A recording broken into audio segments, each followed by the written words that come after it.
नमस्कार दोस्तों, आज सीता माता के विवाह पर सीता माता के नित्य नियम की कथा सुनाने जा रही हूँ, जिसे कहने और सुनने से सीता माता अखंड सौभाग्य का वरदान देती हैं। प्रेम से बोलिए सीता माता की जय हो। भगवान श्री राम, लक्ष्मण और सीता जी पिता दशरथ जी के आज्ञा से वनवास जाने लगे।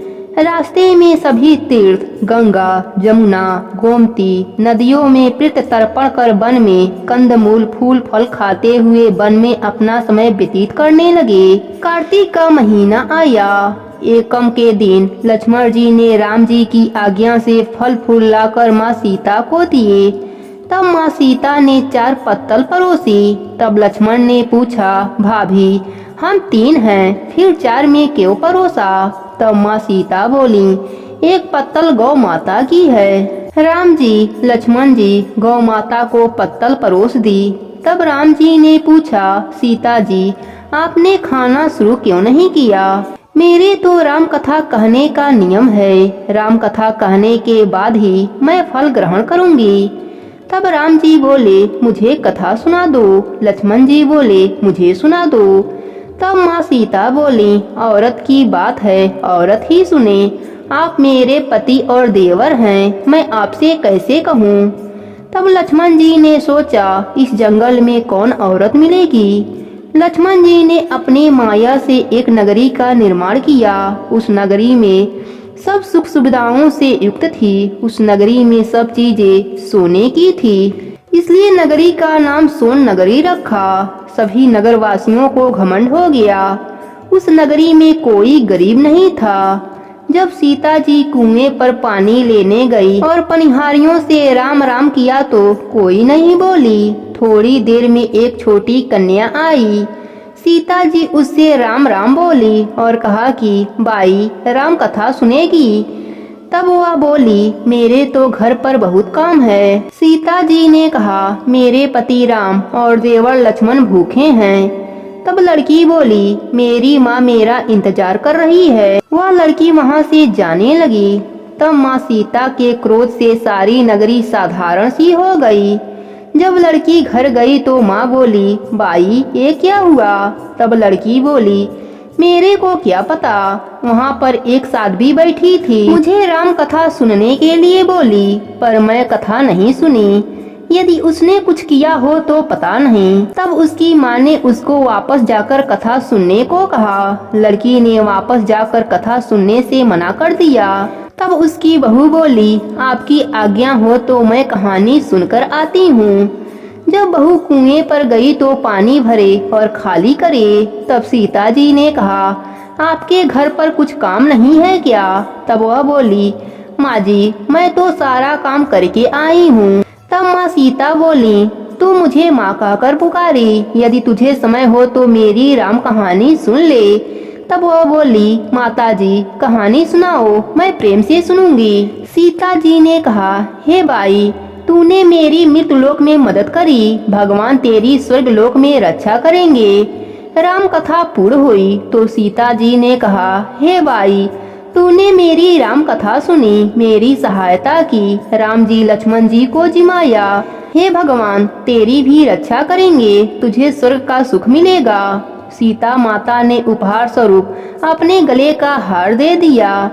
जब वह घर गई तो उसके मटके सब सोने के हो गए। सासू जी ने कहा, यह सब तू कहाँ से लाई? मैंने माँ सीता से राम कथा सुनी, इसी का फल है। सासू जी ने कहा, प्रतिदिन राम कथा सुन आना। बाई को राम कथा सुनते बहुत दिन हो गए। तब उसने माँ सीता से पूछा, इसका उद्यापन विधि बताओ। तब सीता जी ने कहा, 7 लड्डू लाना, 1 नारियल लाना, उसके 7 भाग करना, 1 भाग मंदिर में चढ़ाना, जिससे मंदिर बनाने जितना फल होता है। 1 भाग सरोवर के किनारे गाड़ देना, जिससे सरोवर खुदवाने जितना फल होता है। 1 भाग भागवत गीता पर चढ़ाना, जिससे भागवत पाठ करने का जितना फल होता है।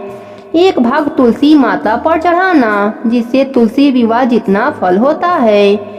1 भाग कुंवारी कन्या को देना, जिससे कन्या विवाह जितना फल होगा। एक भाग सूरज भगवान को चढ़ाना, जिससे 33 कोटि देवी देवता को भोग लगाने जितना फल होगा। अब उसने विधि पूर्वक उद्यापन कर दिया। माता सीता के पास आई, माता मैंने तो विधि पूर्वक उद्यापन कर दिया। अब 7 दिन बाद बैकुंठ से विमान आया। विमान आया तो बहू ने कहा, सासू जी स्वर्ग से विमान आया है। तब सासू जी ने कहा, बहू तेरे ससुर जी को और मेरे को भी ले चल, तेरे माता पिता को ले चल, सारे कुटुंब परिवार को ले चल, असोड़ी पड़ोसियों को ले चल। बहू ने सबको बिठा लिया, पर विमान खाली था। थोड़ी देर में उसकी ननद आई और देखते ही देखते विमान भर गया। तब बहू ने कहा, माँ सीता नंदा बाईसा को भी बैठा लो। पर माँ सीता ने कहा, इसने कभी कोई धर्म पुण्य नहीं किया। तब बहू ने कहा, बाईसा आप पहले कार्तिक मास में राम लक्ष्मण की कथा सुनना, उसके बाद आपके लिए बैकुंठ से विमान आएगा। गांव के सारे लोग एकत्र हो गए और पूछने लगे, बाई तूने ऐसा कौन सा धर्म पुण्य किया, हमें भी बताओ। तब बाई ने कहा, मैंने तो माता सीता से प्रतिदिन राम कथा सुनी और नियम से उद्यापन किया। तब समस्त ग्रामीण राम कथा सुनने की जिद करने लगे। तब बाई राम कथा कहने लगी और सब नर नारी सुनने लगे। राम कथा संपूर्ण होते ही समस्त नगरी सोने की हो गई। बाई ने कहा, जो कोई राम कथा सुनेगा उसको मेरे समान ही फल मिलेगा। सब राम लक्ष्मण जी की जयकारा लगाने लगे और विमान स्वर्ग में चला गया। 7 स्वर्ग के दरवाजे खुल गए। पहले द्वार पर नाग देवता समस्त देवी देवता पुष्प वर्षा करने लगे। देवताओं ने पूछा कि तूने क्या पुण्य किया। तब उसने कहा, मैंने तो राम लक्ष्मण जानकी की कहानी सुनी। समस्त देवताओं ने कहा, वर मांग। तब उसने कहा, मेरे पास सब सिद्धियां हैं, मुझे यह वर दो कि जो भी श्रद्धा एवं भक्ति से राम कथा राम लक्ष्मण जानकी की कहानी सुनेगा उसको मेरे समान ही फल मिले। सभी देवताओं ने पुष्प वर्षा करते हुए तथास्तु कहा। चारों ओर राम जी की जय, सीता माता की जय होने लगी। हे सीता माता, जैसे आपने 22 की सुनी, वैसे ही अपने सभी भक्तों पर अपनी कृपा बनाए रखना। कहानी अधूरी हो तो पूरी करना, पूरी हो तो मान रखना। प्रेम से बोलिए सीता माता की जय हो।